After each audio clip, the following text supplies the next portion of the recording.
What's up, everybody? Welcome to the Homie Hangout, where we help others move in excellence, and we also encourage people to not do things that can get them indicted by the feds. East Side Playboys, a clique out of South LA, has been indicted. They've actually been indicted 6 times. Not 6 times historically, 6 times right now, right? Which is insane and not something I've heard of before. I'll talk about that a little bit, but to get to the particulars, right? Dozens of people, 28 people that they say are members or associates of the Playboys were arrested today. All total, there is 41 people named across all 6 indictments. So meaning not all 41 of them are in each indictment, right? But all total, 41 people. Many of them are in multiple indictments, but some of them aren't. 3 are already in custody, or 3 were already in custody, and then law enforcement is searching for the rest besides what they found today. And so during this raid, multiple raids, obviously, what they found was approximately, and they always say approximately, but then give very exact numbers. So go figure. 47 firearms, 199 keys of meth, 13.6 keys of fentanyl, 27 keys of cocaine, 7.6 keys of heroin, 283 keys of weed, and $140,000 in cash. Also, they said that people in the indictment were running 2 unlicensed marijuana dispensaries. And so, yes, weed is legal in California. You could walk into a store and buy it, but that store has to pay taxes to the government. Maybe they have to pay taxes to other people too, but at least the government. And so 4 years ago, they started this investigation. And I'd love to hear from somebody in the comments or DM me or email me or whatever, what East Side Playboys did 4 years ago to piss off the government. Because clearly, like, this is personal, right? It's called Operation Down the Rabbit Hole.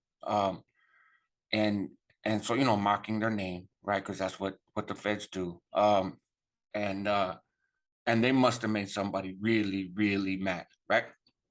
And so a little bit more details, right? 44 count indictment charges 18 defendants. 9 are also named in the racketeering count.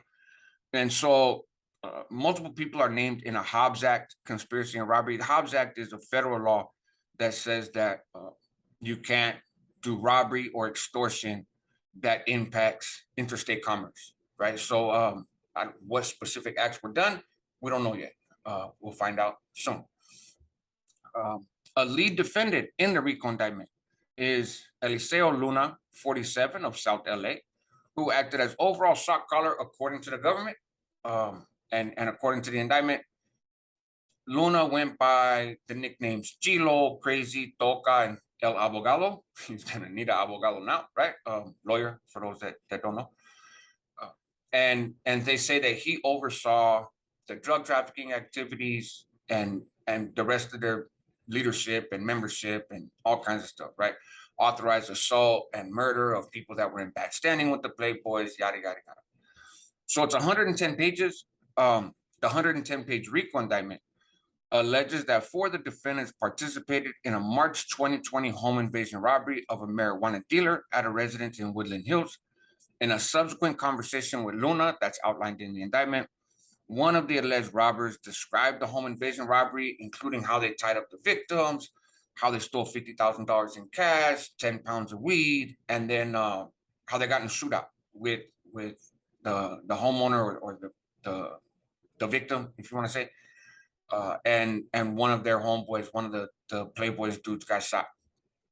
And so it also outlines numerous conversations about criminal acts, specifically alleges several gang members possessed approximately 3.3 kilos of heroin at one point. One defendant also allegedly participated in the attempted murder of a Playboy member who was stabbed in the head and torso multiple times for betraying the gang. Another indictment names 17 people, all of whom are charged with participating in a narcotics trafficking conspiracy. One of those defendants, Elvis Arriguin, 31 of San Pedro, allegedly maintained a laboratory in Long Beach where fentanyl and methamphetamine were being processed, right? And the indictment says on July 7, 2021, defendant Arreguin and a co-conspirator drove together to a UPS store in Long Beach, where the co-conspirator dropped off a package containing approximately 10.007 keys of fentanyl in 1 kilo bundles and covered up in mustard. And so they were using the mail system. They used the UPS, FedEx, and the Postal Service to send drugs all over the place, right? Allegedly, according to the government.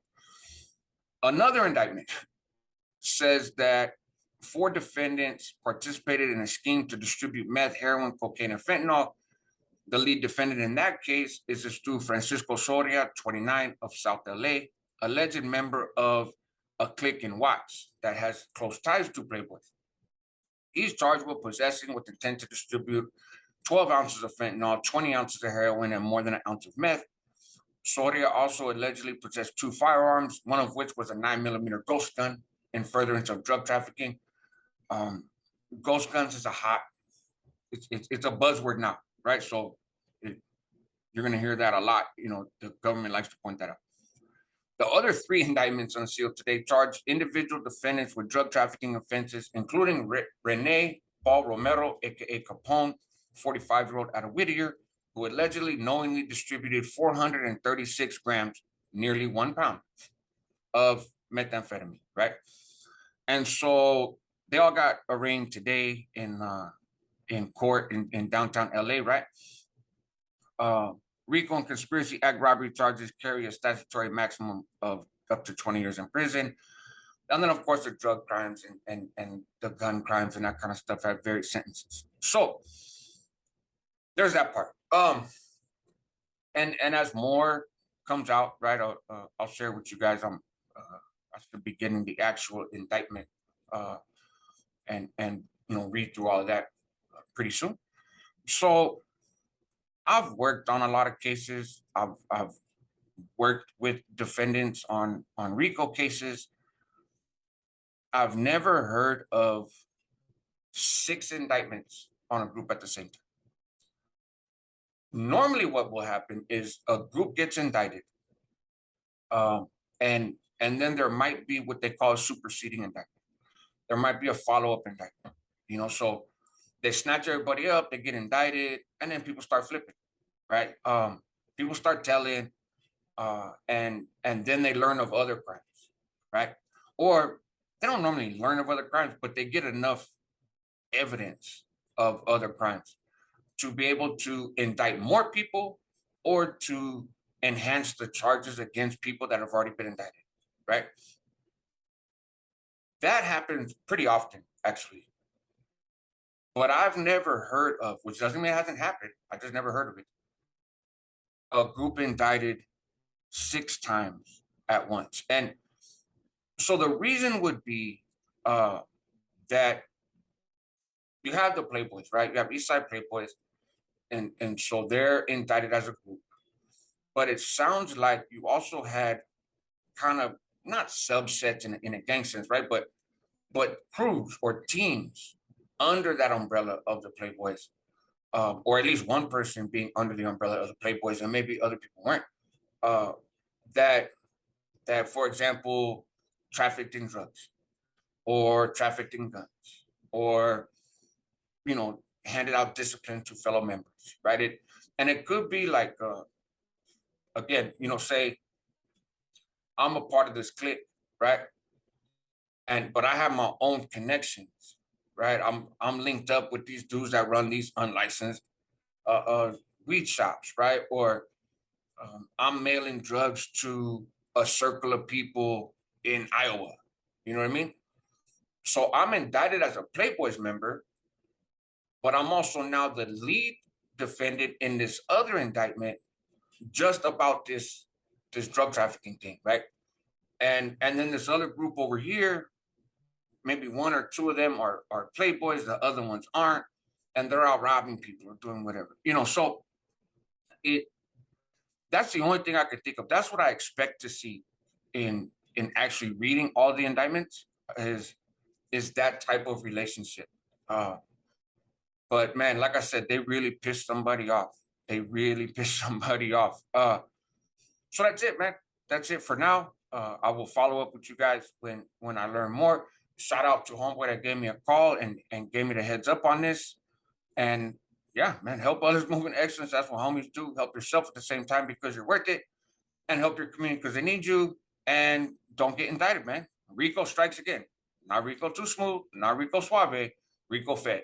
And Rico fed always hits his target, right? And so be careful, man.